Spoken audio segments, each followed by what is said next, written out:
Welcome to NTD News. I'm Jasmina Davis. Here are today's top stories. The Trump campaign says their lawsuit will prevail in Pennsylvania. The campaign communications director called the election in the state unconstitutional. The Trump campaign filed a lawsuit in Michigan's U.S. District Court. It cites numerous voting irregularities and seeks a review of vote tabulating software by Dominion. A new projection shows Trump is expected to win both Alaska and North Carolina. We take a closer look at three of the uncalled states with the closest races and what they could mean for the official presidential election results. President Trump closes in on Joe Biden's lead in Arizona. Tens of thousands of ballots have yet to be counted in the state. And a senator asked the DOJ to look into Joe Biden's son, Hunter Biden. He wants to know if Hunter should be registered as a foreign agent.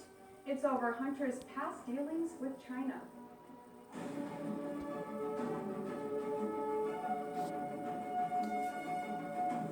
President Trump and the First Lady visit Arlington National Cemetery to mark Veterans Day.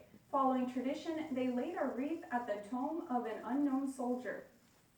Before heading to Arlington National Cemetery, President Trump issued a proclamation making the holiday and honoring the nation's veterans, writing, "America's veterans have fought to defend our country, its values, and its interests since the first days of our founding.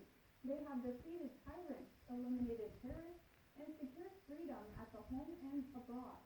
Their courage and fortitude in the face of adversity serve as an example for all Americans." The president said that as commander-in-chief, he has relentlessly fought to support America's veterans, noting the legislation he signed addressing veterans' medical care and other benefits. Pennsylvania has a razor-thin margin between candidates. President Trump's campaign has a pending lawsuit against the state's Secretary of State and 7 county boards of election. It claims the Pennsylvania election process violated the Constitution by not verifying votes equally, and also treated Democrats and Republicans differently. The Trump campaign believes it has a strong case in Pennsylvania. Its communications director, Tim Murtaugh, said he thinks the latest lawsuit will prevail. Speaking on Fox News' Outnumbered Overtime, he said Pennsylvania's election was unconstitutional. The lawsuit claims that almost every critical aspect of the state's election was effectively shrouded in secrecy. It says there were different standards of verification and transparency for mail-in and in-person voters. There was also different treatment of Republican and Democrat voters and poll watchers. Trump's campaign says over 680,000 ballots were tabulated outside the view of GOP observers who were entitled by law to review them. Murtaugh said the Keystone State's margin is very close to the state's automatic recount rules, and that the lawsuit could swing that. A recount is triggered with a margin at or below 0.5%. The current margin is 0.7. Not all counting is complete. Interestingly, a researcher's analysis of the state's voter database has thrown up some anomalies. More than 23,000 absentee ballots have a return date earlier than the date they were sent out. Another 86,000 were returned the same day or a day after they were sent out, a time scale that raises questions over plausibility. The Trump campaign is filing a second lawsuit in the state of Michigan, this one in the state's U.S. District Court.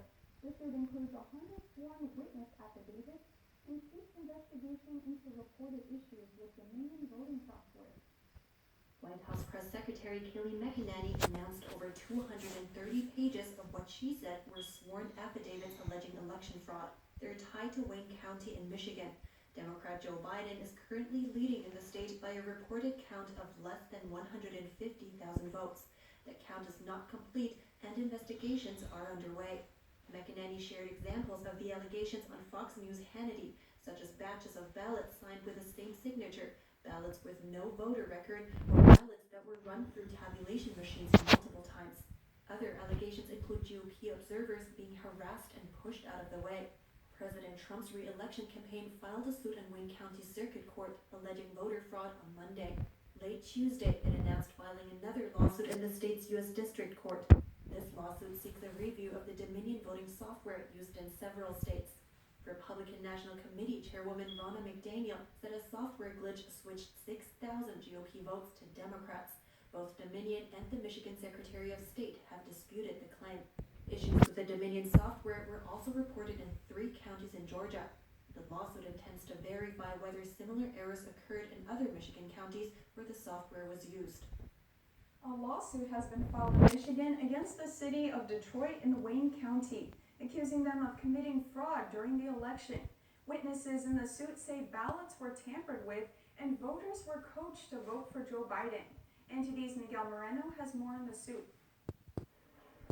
The Great Lakes Justice Center, a nonprofit law firm, is accusing Michigan's city of Detroit and Wayne County of committing voter fraud. Their lawsuit compiles complaints and testimony evidence from 2 plaintiffs and 6 witnesses. The firm's senior legal counsel told our sister media, the Epoch Times, that the suit lays out fraud clearly. The main concern is obviously the clear fraud that occurred in the counting process of the votes in Wayne County, and the way votes were manufactured by workers that were there, mail-in ballots, tens of thousands of them that were not properly secured. Nobody really knows where they came from. They were arriving as much as 24 hours late. Edward McCall, a plaintiff in the suit, says he was an election challenger on and around Election Day, meaning he could observe the ballot counting process from a short distance and challenge anything he thought was wrong while he volunteered at Detroit's TCF Center. But McCall says people from a group he couldn't identify told him to leave whatever area he was at multiple times, interfering with his job. Finally, a final person came up from my left and again challenged me one more time and said, "Sir, I'm established here and I'm allowed to be here.